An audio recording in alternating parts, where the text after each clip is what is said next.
Pygame is a free open source library in Python that's perfect for creating 2D games. It's built using SDL, making it super efficient for handling graphics, sounds, and input devices. In 3 minutes, I'm going to show you the very basics of Pygame. To start a Pygame project, you first have to import Pygame and then initialize Pygame. Next, you have to display your screen. In this example, I have my screen width set to 800 and my screen height set to 600. I'm also going to add the game title to the caption. I also will add 2 colors, black and white. The default way to represent colors is with a tuple representing R, G, and B. Now we will define our main game loop. We have to make sure to reset our screen every frame. We do this by setting the screen to black. Or alternatively, if you had a background for your game, this is where you would display it here. Now we have to update our display. Make sure this is at the bottom of your game loop. Now for the sake of this tutorial, I'm going to cap the frame rate. There are better ways to deal with frame rate, but this is just an easy and simple way. Now when we run our code, we should see a black screen, but we shouldn't be able to exit out of it. This is because we haven't added this snippet of code. This code checks all events in Pygame.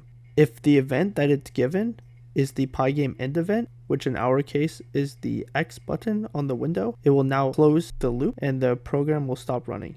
Now we will be adding the player. Make sure the player image file path is in the same location as the script we are running. Or if you have the player image path in a different folder, make sure to include the entire path in the string. Now we will be adding the player rectangle. This is important for player collision. Now we will add the X and Y position of the player. Now we will blit our player image onto the screen. We will add a speed for our player. In order to detect keyboard input, we have to use pygame.key.get_pressed. This gets all the keyboard inputs every single frame, and if the keyboard input has been pressed, the value for that key will be true. Now we check for the arrow keys, and if they are pressed, we move in that respective direction. Negative for left and up, positive for down and right. Now when we run this code, we are able to see our player character move left, up, down, and right when we use the arrow keys. Now we will add a sound file in a similar way that we added an image file before.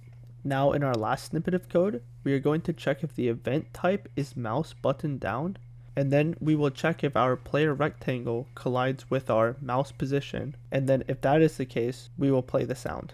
Now if we run this, we should see our finished program, where if we click our player, the sound will play.